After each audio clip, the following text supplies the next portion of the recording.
Moses.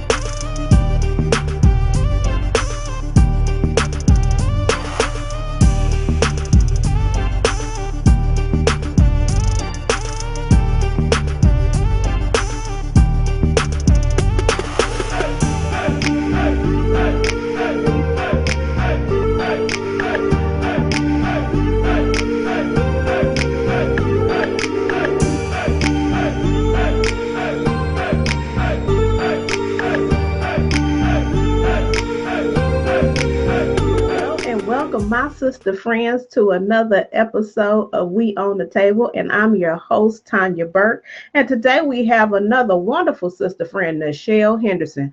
Nichelle is a higher education expert, and she is running for the Los Angeles Community College District. And she's here to talk to us today about her campaign and her race for that seat that we know she's going to get.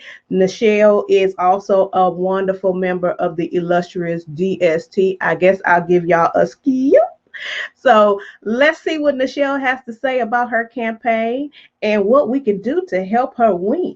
All righty, everyone. Welcome to another episode of We on the Table. And today we have, I don't know what else to say about this woman, Nichelle Henderson.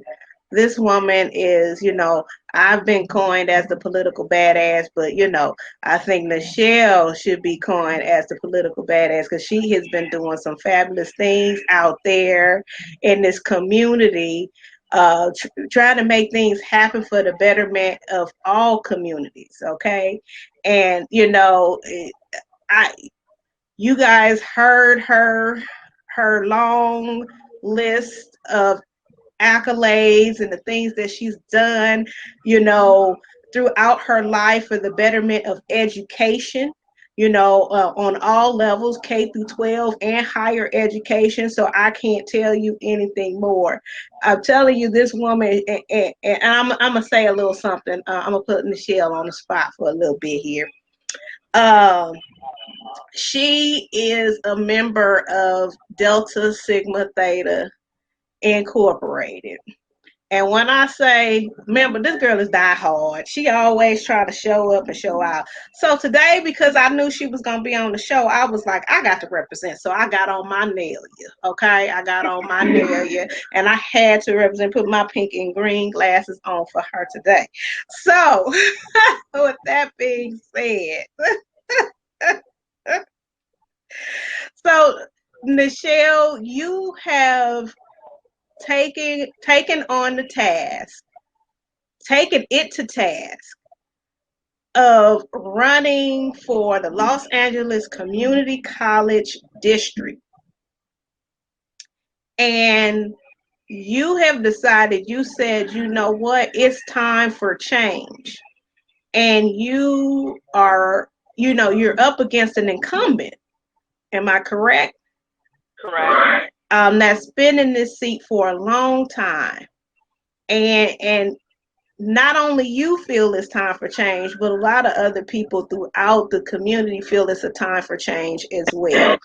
And I am pretty sure the voters, in the district you're running feel that it is a time for change. And so I am so glad that you are here today to talk about your campaign and talk about how you came to be here. And so people will know that you're just not any ordinary candidate.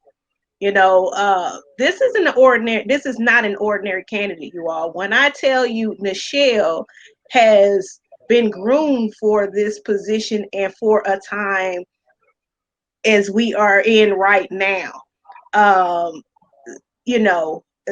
can't tell you guys this. I mean, you have gone through the training that you need to go through. Like, you went through the Emerge training. You went through LA County Federation Labor Civic Leadership Academy. And you also went through the Los Angeles African American Women's Public Policy Institute. Okay, y'all. Let me tell you, I served in politics. I'm a former city council member, and the average person that's running for office don't have this kind of background. Not even in the higher up positions. Your congressmen and your senators. So Nichelle is the real deal, and she's a full package. She has the experience, she has the background. So Nichelle, can you tell us like what it is that burning desire that made you say, "Hey, I need to get in this race, and I'm in this for the long haul"?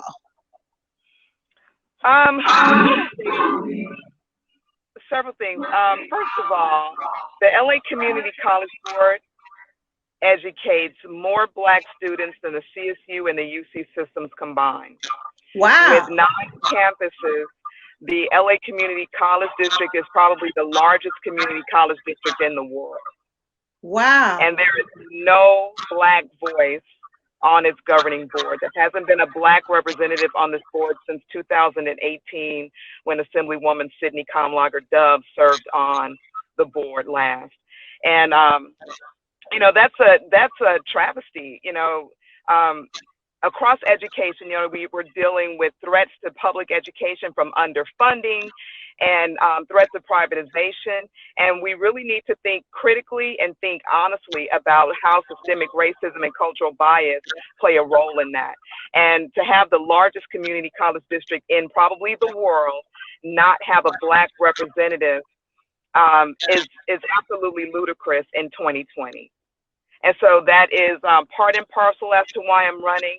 And just in a humanistic way, I really want to be able to use my experience as an educator. I'm the mother of Black people. I'm a former middle school teacher. I want people to go to college.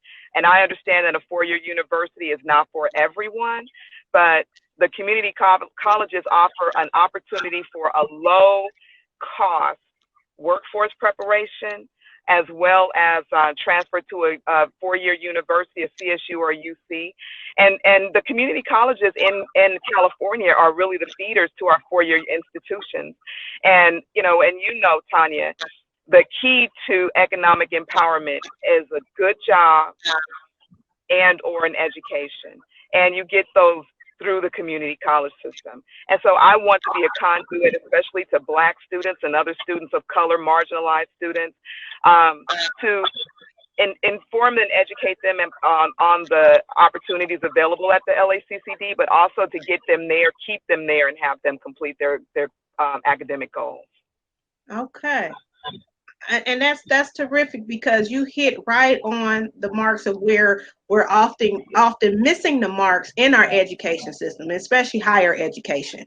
And so we're just going to go ahead and we're going to, as my grandma said, we're going to speak this to existence, and we're going to say that you will win this seat and you're going to be sworn in. And so what are your goals as the next person that's serving on this board? I have a number of goals, but 3 in particular is to increase outreach, accountability with the district. What most people aren't aware of is this district, the board members run a budget of in the billions with a B.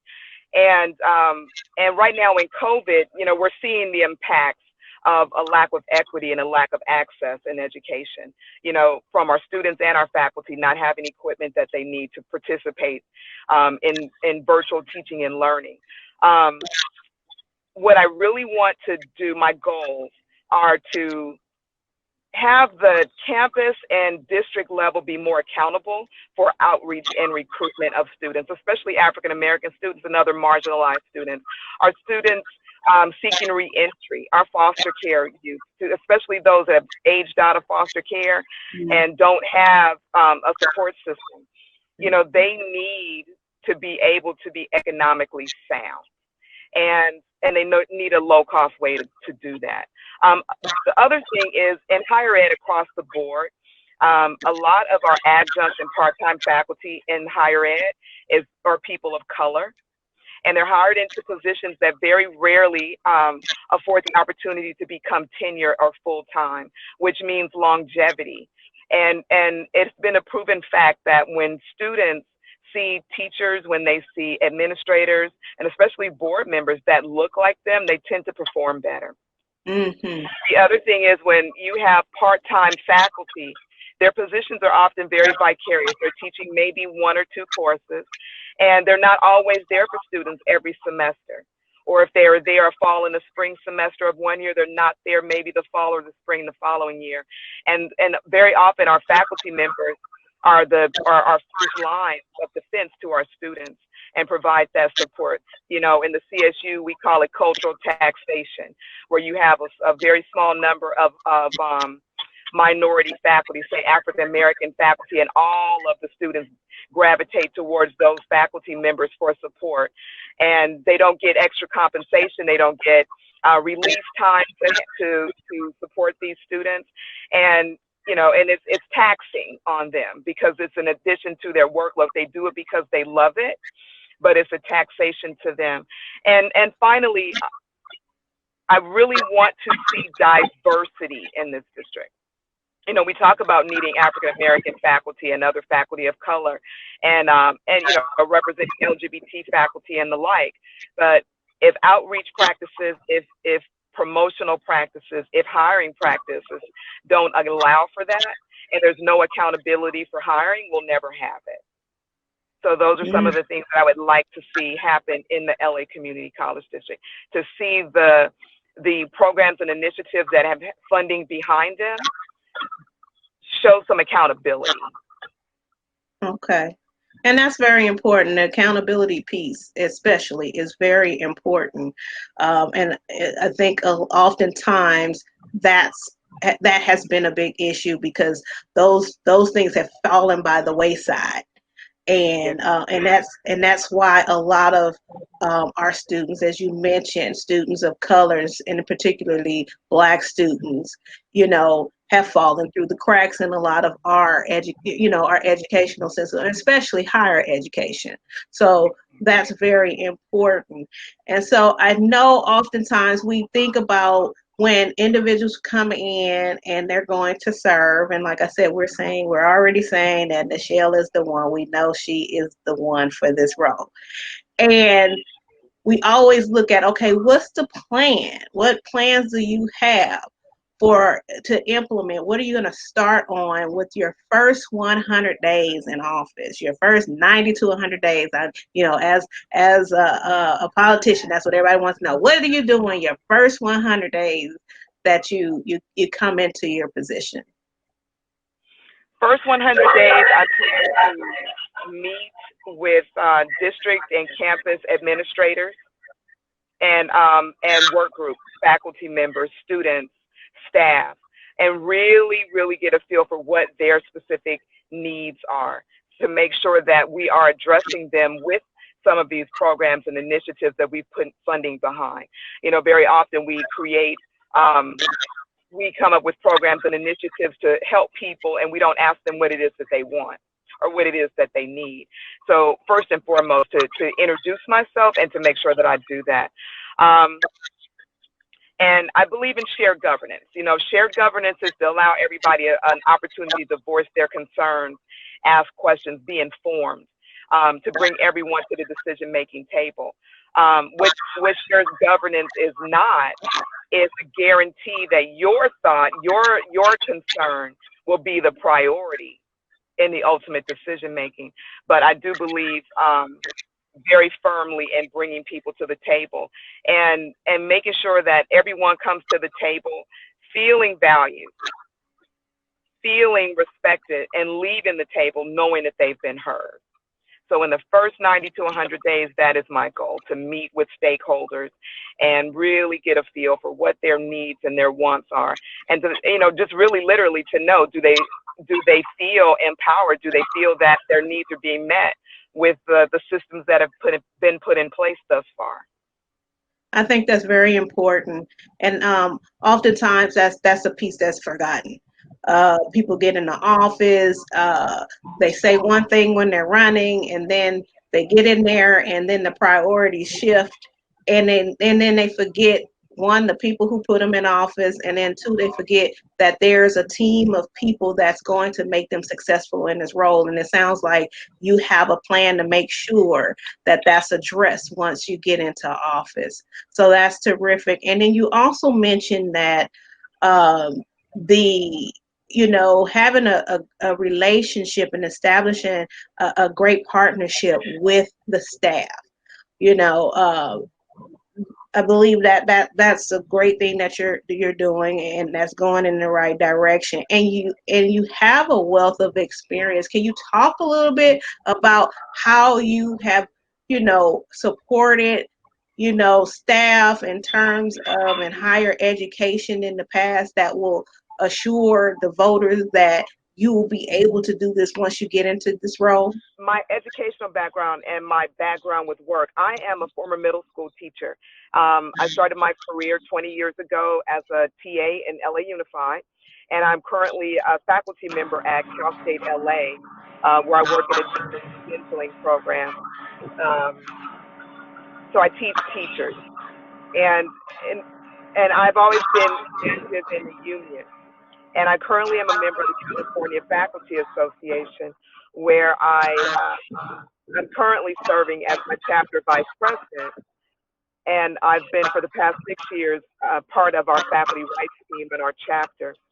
And with faculty rights, we represent our bargaining unit members, faculty, counselors, librarians, and coaches when they file or respond to contractual grievances. For instance, they have an entitlement of a certain number of courses every semester, and for some reason they don't get them, or you know, any type of thing, issues with their department administration, other faculty members, anything, and also with Title IX complaints of discrimination and harassment. So I have along that 20 years that I've been in education, this is what I've done. I have protected the rights of faculty members and teachers. When I was a teacher in Compton Unified, I was my site's union steward. So I represented my fellow teachers in issues that they might have with each other or with administration. Most dear to my heart. Currently, I'm a member of my union statewide bargaining. So right now we're in contract negotiations. Our contract actually ended on June 30th. And so we had just started negotiations in January. And so when COVID hit, we had to postpone it. So we had to request an extension of our contract so that we could figure out how we would be able to continue to meet during COVID. So I have that experience of not just protecting faculty, but understanding how contracts work and understanding how labor unions work. And so my decision making will always be through the lens of keeping students' interests first, but also protecting stakeholders. I will not get on this board and forget that I was once, or currently a faculty member. And even working with staff, just to build those relationships so that people understand that you understand, you want to know what is important to them and make decisions accordingly. Again, with shared governance, everybody doesn't always get what they want when they want it, but you walk out of a situation knowing that at least your wants and your needs were considered in the decision making process. And what I want the faculty and the staff of LACCD to know is that I am that person. I bring that skill set and that capacity to do that. I think that's great. I think it's great to be able to come to the table with that experience and also have the perspectives of being able to see both sides. And that's rare. That's very rare when you have this type of governance, to see someone that has the wealth of experience, and one, being an educator, because oftentimes we see individuals who sit on these boards and they don't have a lick of experience with education. And you have had experience in seeing, what that's like, not just on the higher education side, but also, in middle school, and seeing what it takes for to make sure that that pipeline is ready for the students to get there.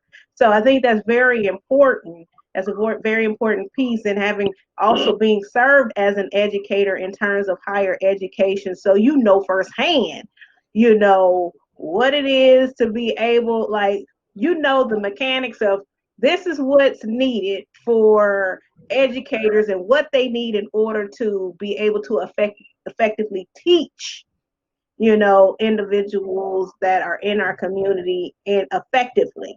And not only have you taught, you're teaching teachers.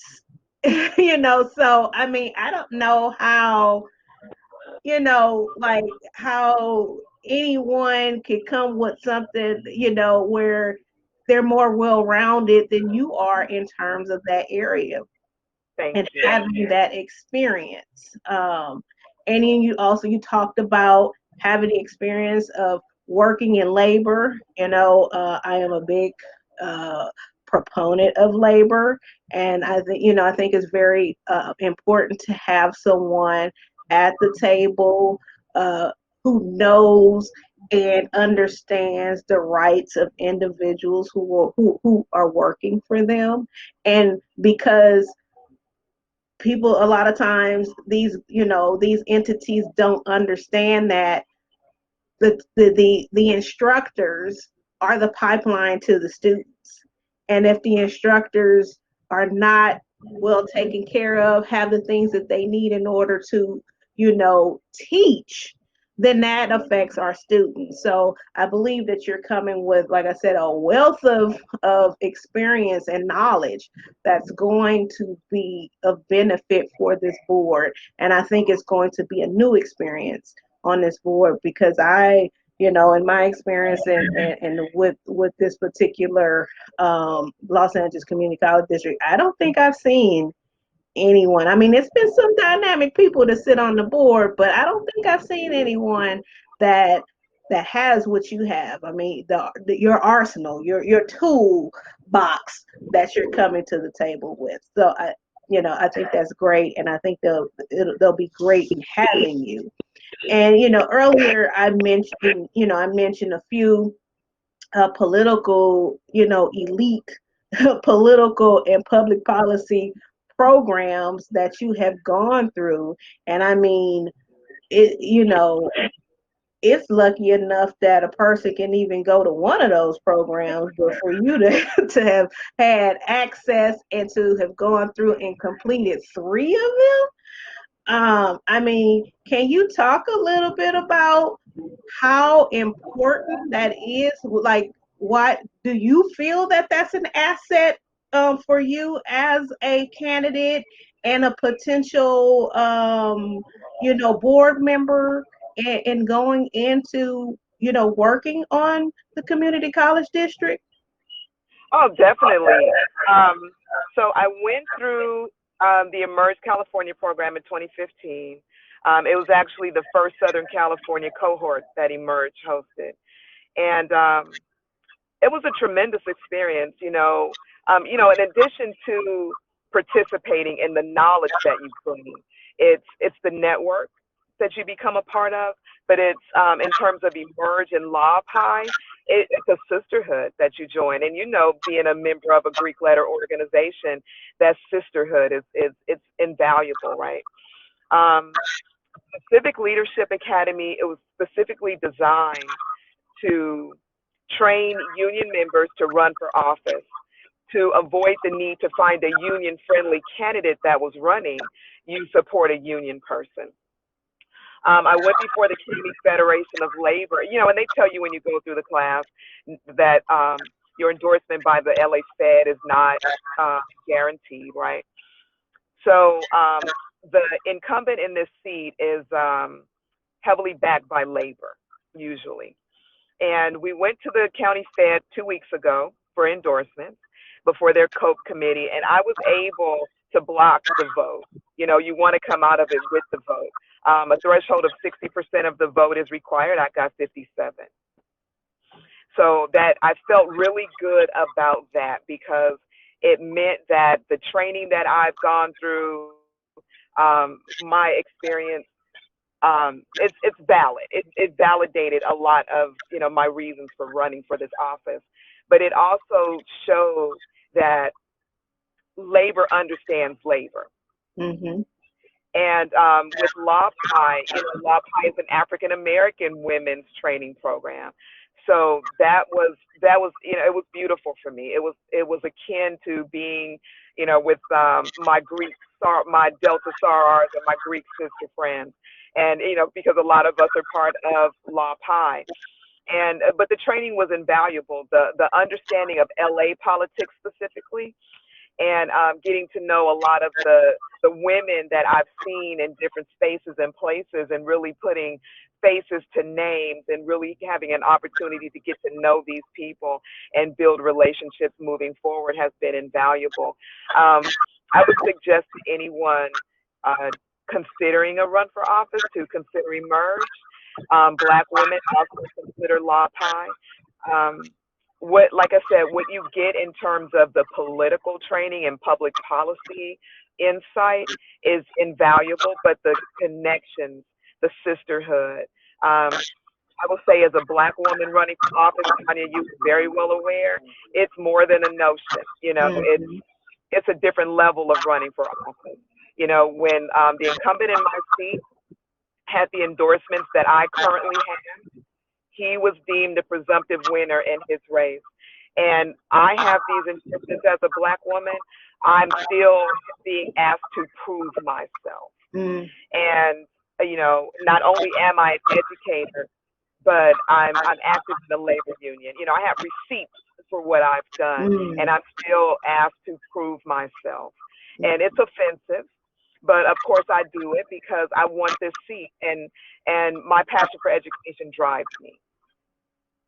So, I highly recommend getting into a training program. Like, if you're a union person, talk to your labor union, and join the next county, the Civic Leadership Academy class.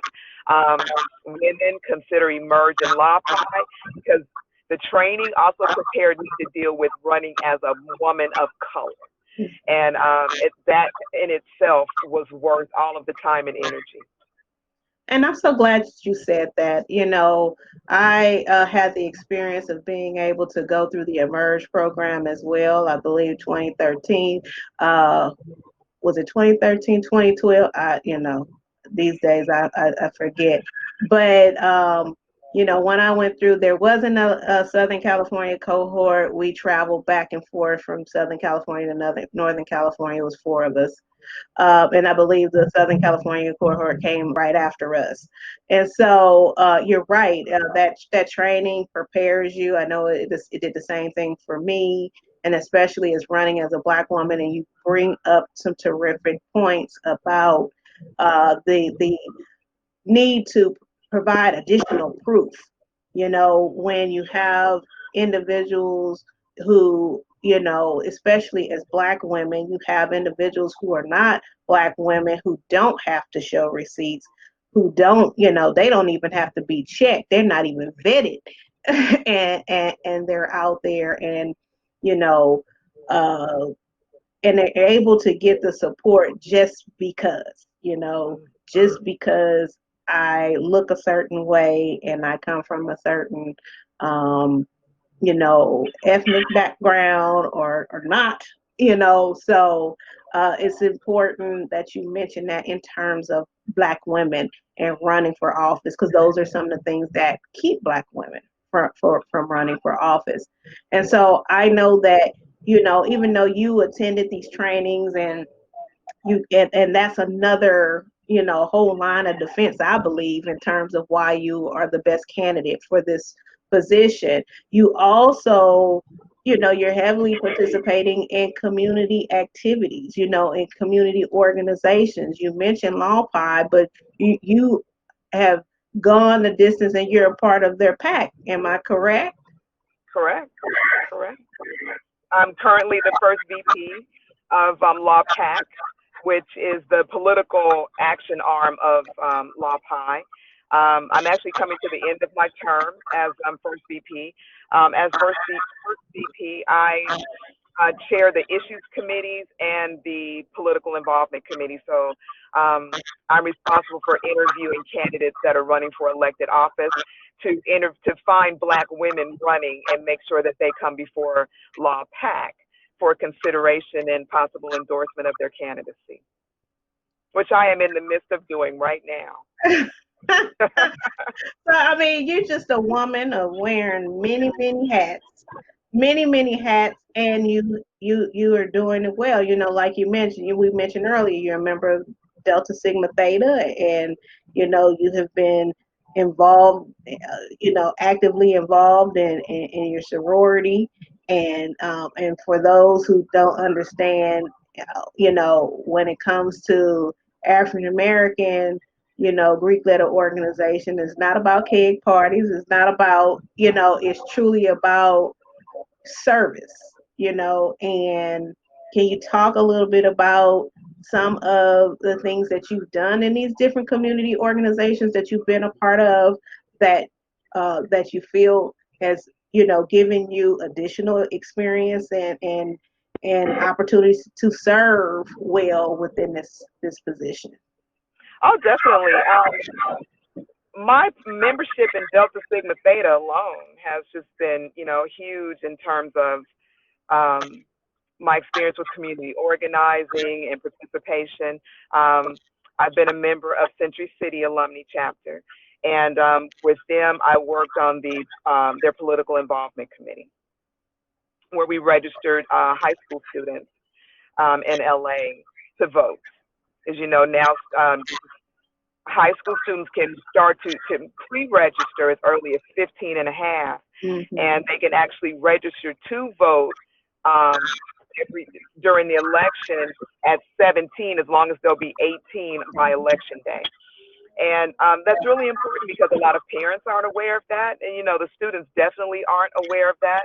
And you know, students need people to get them to where they need to go, and if nobody is aware of that, and there's a ballot measure, and I cannot remember which one on the ballot to give 17-year-olds the right to vote, so that they Mm-hmm. don't just pre-register at 17, waiting to turn 18. They can actually vote. I know for myself, my birthday is in November, so I registered to vote when I turned 18, but there was no election need. So the first time I got to vote was when I turned 19 the next year. So, and my dad was just adamant, we need to get you registered to vote. As soon as I was old enough to do it, he took me down to make sure that I did it. But, some parents, they just don't know when. And you assume because you need to be 18 to vote that's when you register. So, Mm-hmm. that and bringing my experience as an educator and knowing that there are just, family dynamics. So often in education, talking about the cultural bias and the systemic racism, we judge students harshly because of their economic circumstances. And parents, we do the best that we can. I'm the mother of adult people right now. My youngest child will be 26 years old next month, and he's a proud graduate. One of the other things I think is really important as Black folks, that we encourage our children to attend HBCUs. I did not, because the major that I wanted to pursue wasn't offered at any of the schools that I was interested in. But my son is a graduate of Fisk University. He's got a degree in mathematics. He's an alpha, pledged, while he was undergrad. It's just really important to me that Black students, that they know that, especially with Greek letter organizations, that we're more than keg parties and step shows. Mm-hmm. That our value goes beyond that, and to be a part of that is to be in greater part and service in your community, not just with the organization that you're a part of. And so my participation in other groups around the city that do voter registration, I participate on a lot of local and statewide campaigns. Now, I've been postcarding for Christy Smith in Congressional District 25 to try to send contact voters in swing states. to make sure that she gets it. Holly Mitchell running for supervisor in my district, in District 2, you know, really, really intent on getting her elected. It's just so important to me. You know, Tanya, I want to say to you, you know, we met during my time in emerge, but there were just so many people that asked me all the time, do you know Tanya Burke? And I almost felt embarrassed that I hadn't met you. And when we met finally, you know, it was tremendous for me. I mean, you really are a badass, and you are one of the many Black women, you know, holding public office that inspired me to do it. Because when you share your story, and even, you know, the shenanigans when you were on the Paris City Council, and I look at you and how you persevere, and you know, it gives me life, you know, and it's the encouragement that I need. So, you know, this past week dealing with, you know, campaign things, and just really wanting to just throw in the towel, and I sit and I think about all of the women that went before me, and you know, and just remind myself that they didn't give up, and it's always darkest before the dawn. And you know, and just for me, my community activism, my involvement with a sorority and other political organizations, it all ties back to my passion for education, letting people know what is going on, that whether it impacts them directly or not, but to educate people so that they make informed decisions, regardless if it's at the ballot box or in their home. To make informed decisions is just so vitally important, especially for people of color, because we tend to get the propaganda versus the facts. And we need to be able to weed through the minutia of everybody's thoughts of what we should think and do versus what we should definitely think and do. Mm-hmm. So that's Well, really important. I think that's so important. And I thank you for, you know, those kind and wonderful words. And like yourself, you know, we do it without thinking. We just go out there, and our mission is to improve lives and for the better. And we don't think about the ramifications that come along with us going out there and doing that. And I really appreciate you being open and candid about your experiences as a Black woman and going out there and running and these, because it's difficult. People don't, you know, a lot of people don't understand how difficult it is. Difficult anyway, but carrying,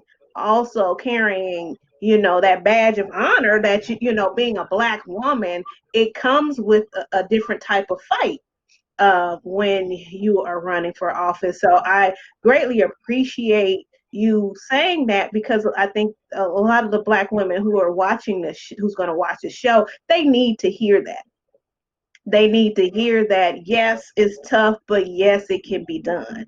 And yes, you can be successful at doing whatever it is that you feel that you need to do to uplift your community. And another thing that you mentioned was about, you know, registering these young folks to vote while they're still in high school and, you know, 15 and a half. I think that's terrific. And the reason why I think that's going to be a great effort in the part that you all are doing through Delta Sigma Theta and beyond, I think it's so important, because oftentimes what I found is young folks that we have registered, they're the ones who end up being the only ones registered in the household, and then they end up getting their parents, you know, or other adults registered to vote who hadn't been registered ever. And so I think that you guys are bridging that generational gap between you know, family members and them being more civically engaged, and not just their children, because oftentimes children bring their parents on, bring family members right on along, and come and educate them. So that's another great effort that you're a part of. And I mean, it's like the list keeps going on and on and on, Nichelle, and I thought I had it all. You know, I thought I had it all. And I was like, oh, I never all about Nichelle, but it's like, oh my goodness, she keeps amazing me. And then going to what you said about, your own child going off to a HBCU. My husband and I, we just sent our youngest Jalen off to Langston University in Oklahoma. I wanted to go to a HBCU. I didn't go to a HBCU. I just wasn't there enough to just make that leap and leave California. And she did. And I'm glad that she did make that choice so she can have that experience. But it is a wonderful experience especially for our African American students to be able to, especially those who are in California, to be able to have, you know, that experience and and embracing their culture while they're attending school.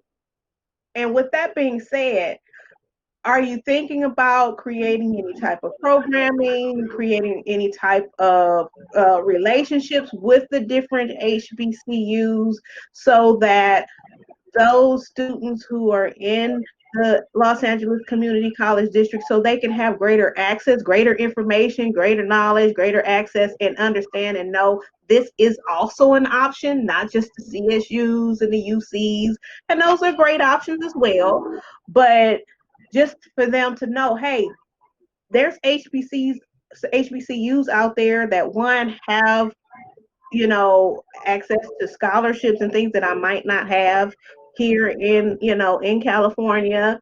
And two, some of them have some of the most, top rated programs in the nation. And especially when it comes to STEM. So are you thinking about possibly that's something that you might be interested in working on while you're in office? Oh, definitely. Currently, like I said a little earlier, a lot of people are just not aware of this board has put for so many programs and initiatives and funding behind. So my role on the board will really be more of an accountability person. They are working or creating a pipeline. So LACCD has a program for Black students called Emoja, Mm-hmm. Mm-hmm. and they have it at most of the campuses.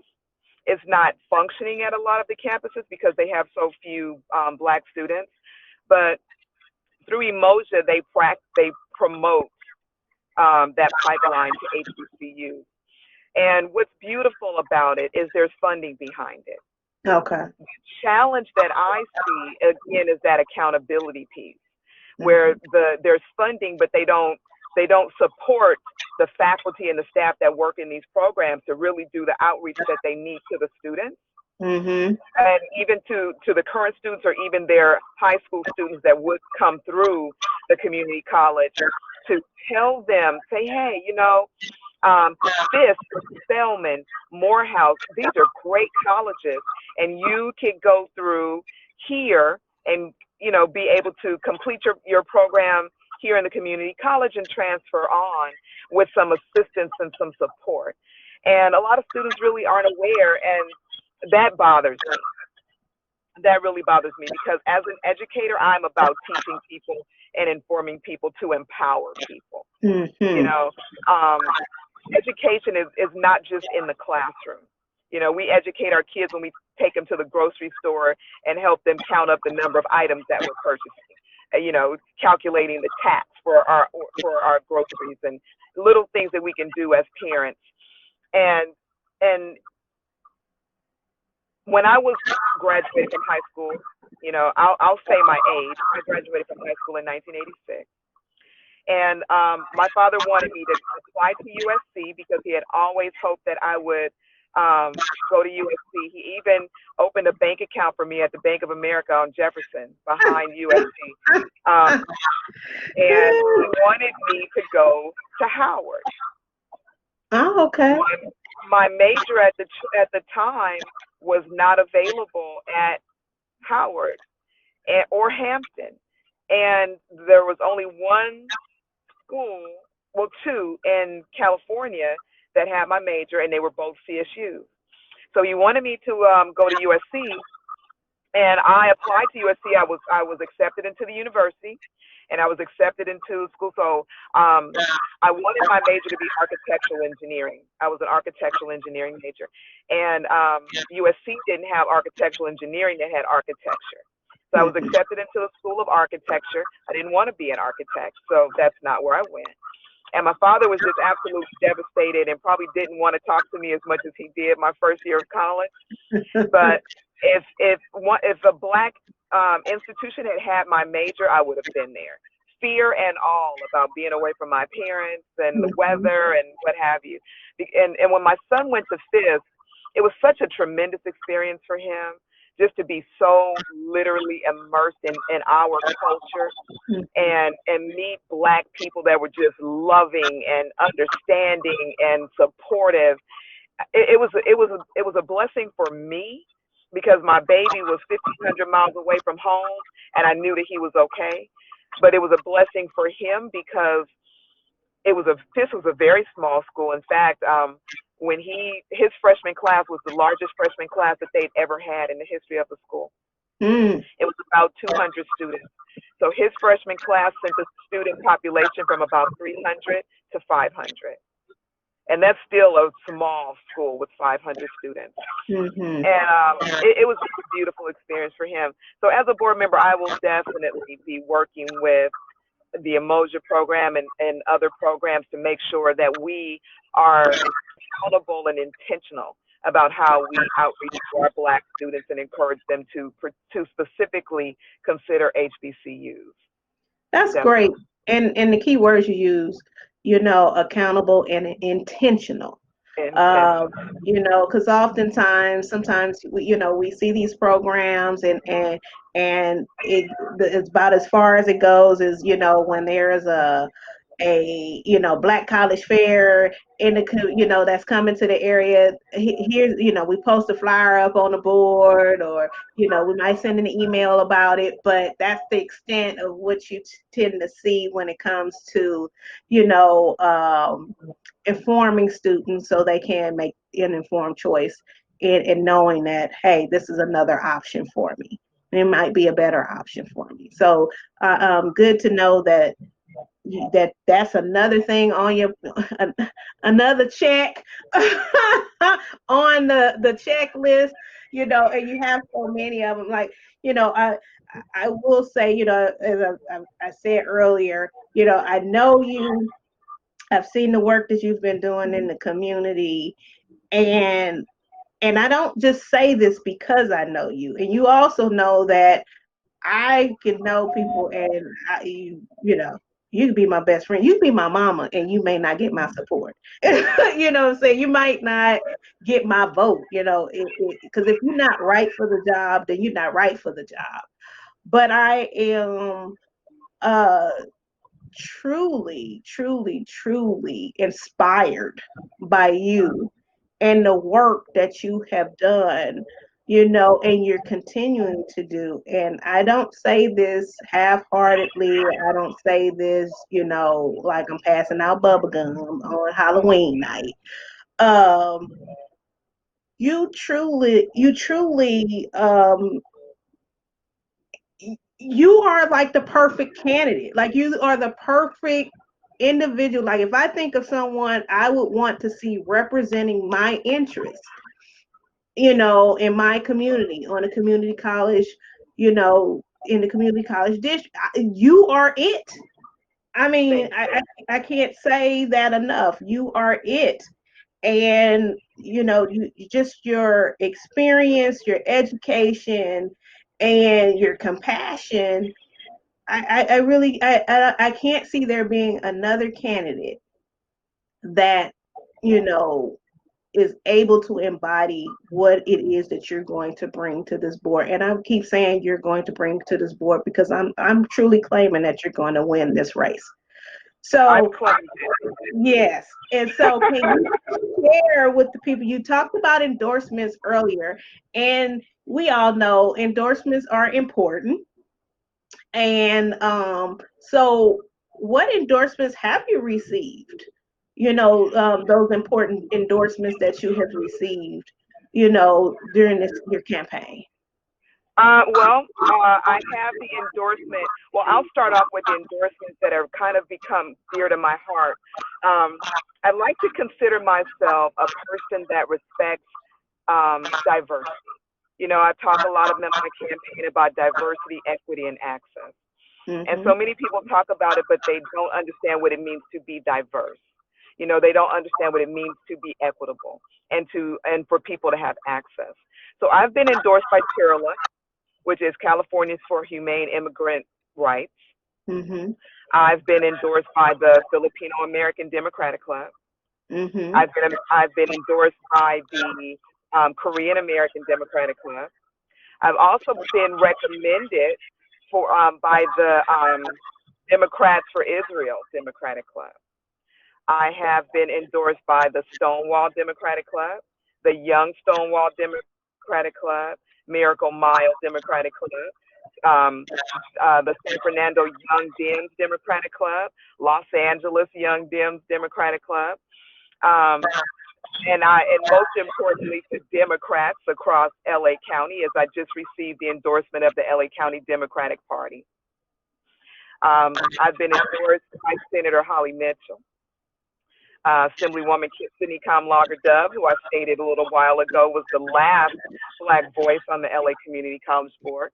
Assemblyman Mike Gibson has endorsed my campaign. My own assembly person, Al Marisucci, has endorsed my campaign. I have a number of candidates from the Water Board, Harold Williams from West Basin, Scott Houston from West Basin, um, Thomas Wong from San Gabriel Water District, uh, a number of local and statewide officials. Um, Former Senator and now LA City Councilman-elect Kevin DeLeon, Tony Vasquez, the president of the Board of Equalization for my area, District 3. So, I've been working, and I'm hoping that people realize, I'm not just a Black woman running for office. I am a Black woman that brings some experience. I'm a Black woman with a true, sincere passion for making things better. A number of candidates, for instance, there's one non-Black candidate that talks about this plan that she has for Black students. And I remember as a young girl, Maxine Waters was first elected to the California State Assembly. I think I was about 12 or 13 years old. And I've been paying attention to politics since I was 8 because my dad is just a political wonk. Mhm. And I remember Black leaders in LA going to the then predominantly white leadership, across LA and saying we need Black leadership. When will we have Black leadership? And white leaders saying to us, you don't need a Black person, we have a plan. And so Mhm. this person triggers me. And so, and I make it a point to say, any plan for Black students, for Black faculty and Black staff in the LA Community College District that ignores their pleas for a physical representation on that board are not only tone deaf, but they are disingenuous and offensive. Mm. So I'm very intentional about that. I'm very intentional about calling out the racism that I've seen and experienced while I'm campaigning because I want to be there for these students. I don't want a position, the title. I want the work. And I've also been endorsed by both the faculty and the staff guild for the LA Community College Board. And 5 of the remaining 6 board members have endorsed me, 3 of Mm. whom I'm running as a slate with. So I feel very honored that people recognize what I bring to the table and see me as a viable, valuable candidate. So that has been really huge for me. But and it's funny, Tanya, we talk about as Black women that we always have to go over and above and proving ourselves. I never think about what I do. Something needs to be done, I do it. Mhm. Something that I'm interested in, I do it. I do it. And it wasn't until I was in the midst of this campaign and I started writing my bio and then going to endorsement interviews and having to talk about me. And then I thought, oh my gosh, I've been busy. Mm-hmm. And, but I remember I brought up Maxine Waters. When I was 12, I remember telling my dad that it was probably about October or so in the year, before or May, before the election. And, 12, 13, I didn't realize that you needed to be 18 to vote, right? And so I remember telling my dad he was getting ready to leave for work to go. And I said, okay, we are going to vote so that we can vote for Miss Maxine. And my dad said, well, no, I'm going to go vote. You can't vote. And I said, well, no, you can take me to school after we vote. Don't worry about that. We need to get Maxine Waters elected. And my dad laughed. And so, of course, he had to break it to me that I couldn't vote because I wasn't 18. But that stuck with me, And I remember telling my dad, I want to be her when I I want to be Maxine Waters. I want to be that person that is looked up to, that is considered, a powerhouse, a badass. I want to Mm-hmm. be that. And so those are big shoes to try to fill. But I aspire to greatness. And you I are aspire. great. You are great. You are there. You have arrived, as they say. Um, and it clearly shows with the number and the level of endorsements that you have received, because you have received endorsements from entities and individuals who don't just hand them out, like I said, like bubblegum on or M&Ms on Halloween night. They just Exactly. don't. They vet the people in whom they choose to endorse.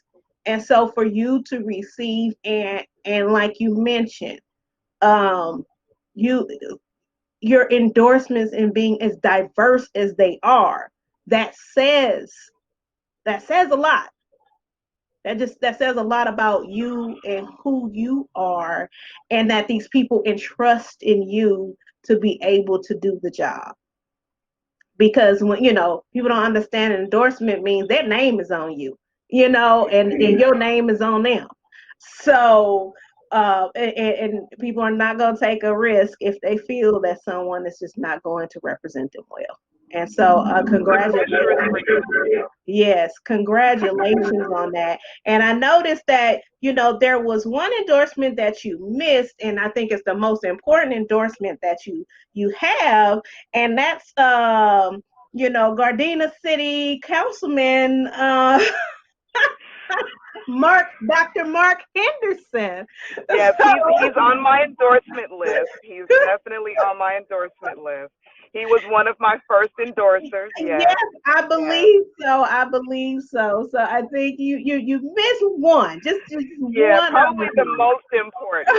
The Yes. most important. Yeah. Yeah, and for those of you who don't know, and it was mentioned earlier that Dr. Mark Henderson, counsel, and Dr. Mark Henderson is Nichelle's husband.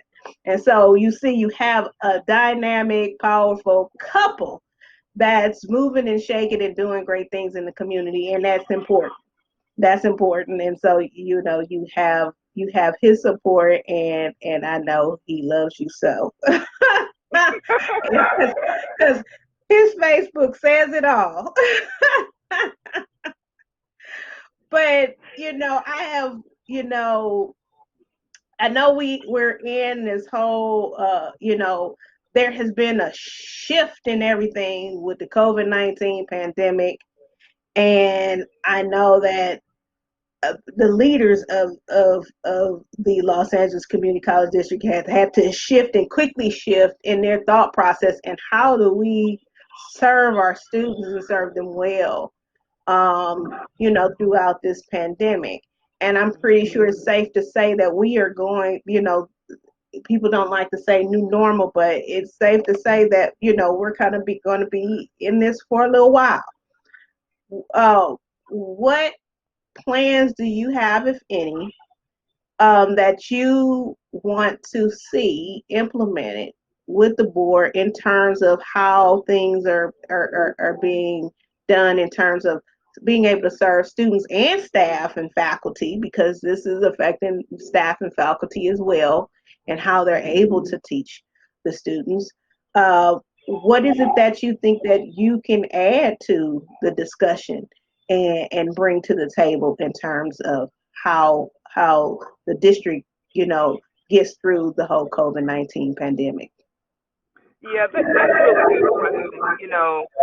In response to a lot of the technological issues that the district has had, many people assume that it's, in LACCD, I'm sure as most community colleges, probably 80% of the students identify as low income. Hmm. Um, Close to 40% or so are housing insecure or unhoused. So the idea of going from a face-to-face learning environment to a virtual learning environment is literally a hindrance for them. Many of our students rely on the campus to get their internet access, or they're relying on McDonald's or Starbucks to be able to complete their assignments, and now they're forced to work at home. And so the district provided laptops for students as well as faculty and staff to be able to work remotely.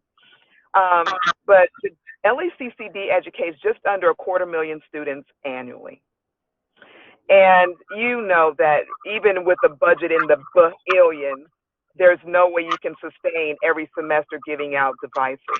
So what I would like to work with them to do is to find sustainable ways to support students and teachers and faculty. Purchase the laptop, but also have digital textbooks and materials so students are able to work offline, submit their work online, so there's not a continued need for the technology, like the internet access. There have been discussions about the district possibly purchasing hotspots for students and paying for the service, or purchasing the hotspots, and some of the providers provide 30 days or 60 days access, right?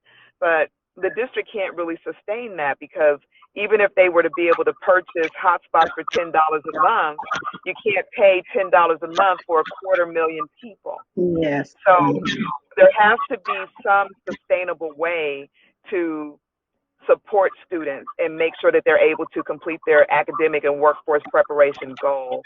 And so I am really excited about working with this district to try to find some of those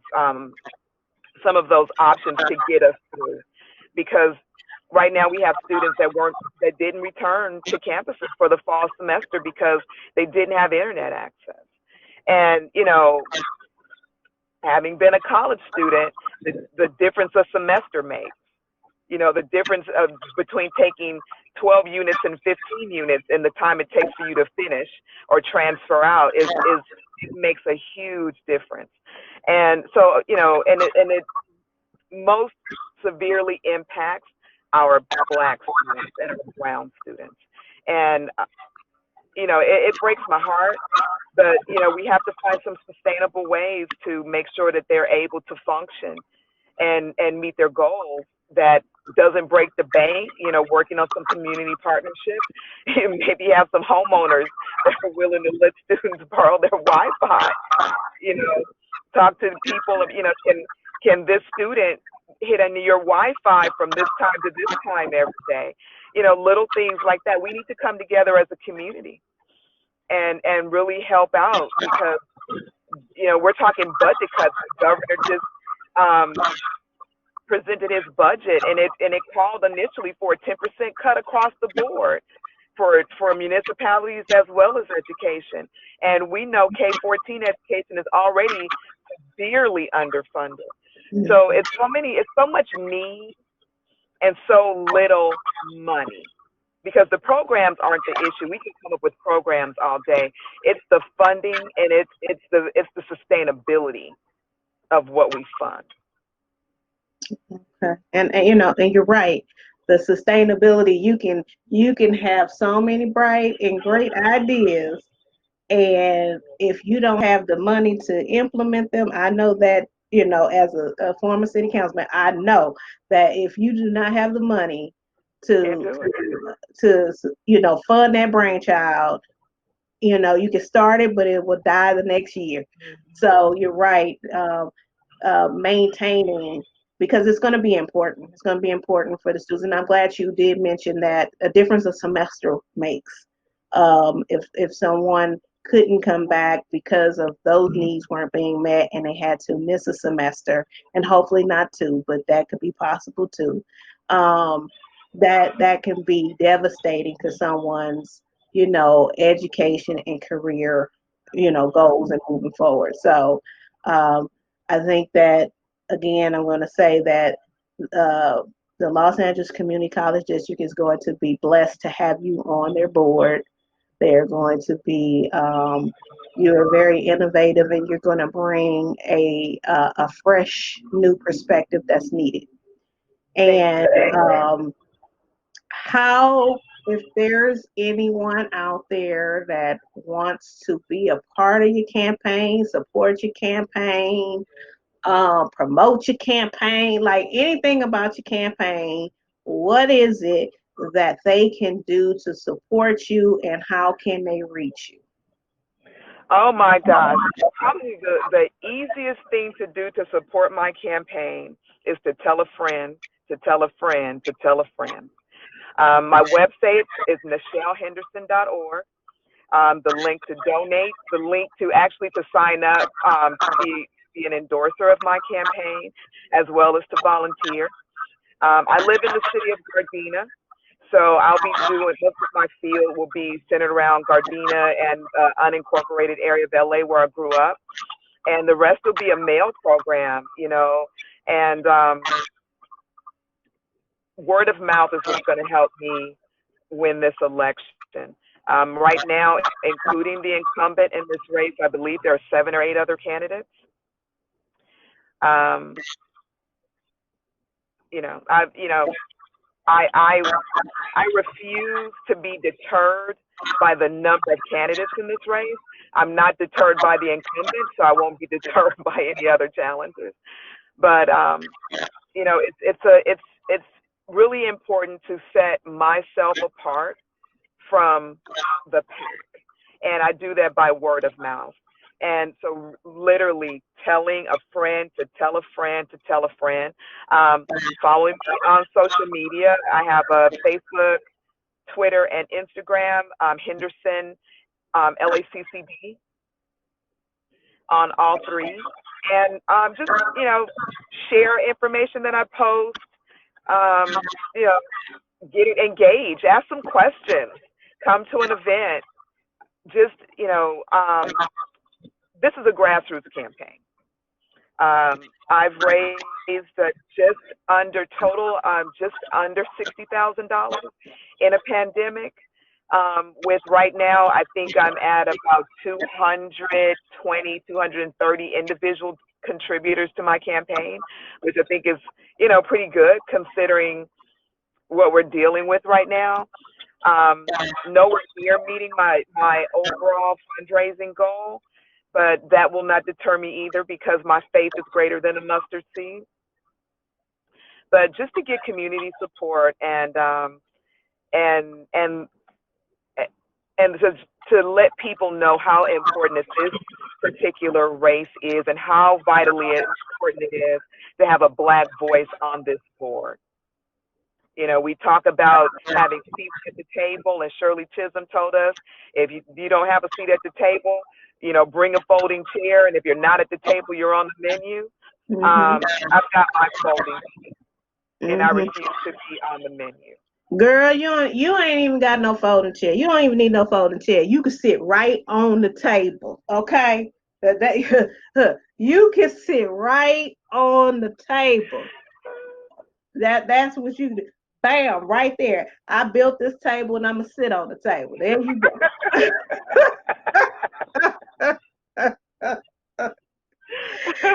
So I have one last question for you. Okay. Or actually, not a question. If someone, let's say another young lady, another, especially another African American woman, is sitting here and they're watching you and they're like, oh my goodness, she's dynamic. What is one advice that you can give to them about doing some of the same things that you have done, encouraging them and letting them know what's the one, that one important piece of advice you can give them? If you feel it in your heart, do it. Pray on it. Gotta tell you. But if you feel it in your heart, do it. Tell somebody, put it out in the universe, and so that the universe in turn holds you accountable. Just Mm-hmm. do it. Y'all heard it. She said, just do it. And she ain't talking about them Jordans. She ain't talking about the Nike. She said, just do it. Just do it. Do it.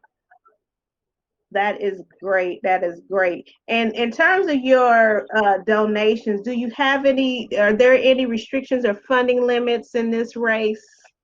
Praise God, no. There are no contribution limits in my campaign right now. So, yes. So if you can write that $1 million check, I will accept it. You heard it, folks. You heard it here exclusive. If you got that $1 million check, write it for Nichelle Yes, Henderson, please, okay? and thank you in advance. Yes, please, and thank you in advance. And you can find all her information. What? Give them your website again, Nichelle. NichelleHenderson.org. Simple, NichelleHenderson.org.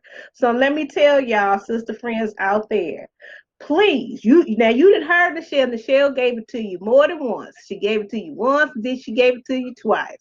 Do not be DMing me at 2 and 3 o'clock in the morning saying, hey, can you hook me up with Nichelle's information? Okay, then I'll be like, girl, did you pay attention all the way through? Okay, so make sure that those of you who are in her district, that you spread the word, because remember she said that the most important thing that you could do is spread the word. If you are in her district, make sure you vote for her. Okay, And that's this is number an one. LA County-wide district. So about Okay, so it's 43 cities countywide. of LA County can vote Mhm. in this race. As long as your city doesn't have its own community college, you can vote in this race. Okay, you heard that. So y'all get to voting. Okay, and so Please and thank you.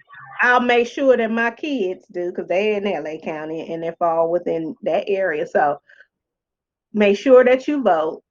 And then next, if you're not even in the district, spread the word to those who you know who are in the area and district to vote for Nichelle. Okay. And then lastly, do what I'm going to do today and donate to her campaign. Okay. So 3 things: vote, tell a friend, tell your mama, tell your daddy, tell them all, you know, and then also donate. All right. All So contributions are appreciated. They get me uh, to my goal. that's right. And there's no amount that's too small. Exactly. There's no amount that's too small, because it all goes to help, and it contributes to Nichelle being able to win this race. Campaigns are very expensive, and they require funding. And so any type of assistance that you can give to Nichelle will greatly be appreciated, and it will help in the cause in getting her elected onto to the board. And like I've already said, I already just see her on the board. I've already claimed it. So I'm just going to go ahead and call her Madam, and then I'm gonna call her president, because she's gonna end up being the when she get in, she's gonna end up being the president. So she's Madam President. Ooh, So girl. so it has been wonderful in talking to you, Nichelle. Like I said, you are dynamic. You are the right person for this position. This position was carved out for you, if like none other. I will continue to pray for you. I'm gonna pray for your family. I'm praying for the people who you serve and the people who you're going to serve once you get into this position, because there is going to be a lot that you will have to take on in this role because of all that's going on across, not just here in California, but across the nation and across the world. Globally, we're seeing these changes. But you are the right one to be able to come in on this board and serve and make sure that these things happen and get taken care of. So, congratulations in advance. Congratulations for running and taking the charge and doing that. But I'm going to congratulate you in advance, and you winning this position. And I wish you well.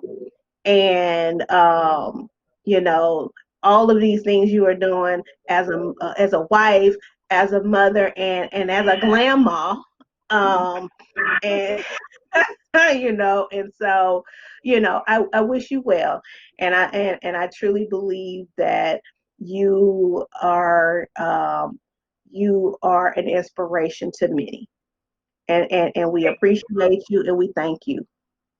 Thank you so much, Tanya, for the opportunity to speak to you and your listeners. I love talking to you any opportunity that I get. Thank you so much. You're very welcome. All right, you guys, you heard it. You heard you see, we have the next member of the Los Angeles Community College District here, Nichelle Henderson. She is running, but we are already claiming it. And also, we talked about ways to support her. To my prayer warriors, get your pray on for Nichelle. We know that prayers get answered, so we're asking you to pray for her, and also so she can remain safe during the remainder of her campaign. So thank you again, Nichelle, and to all of you out there, to our sister friends. Thank you for joining us for another episode of We Own the Table, and we'll see you soon.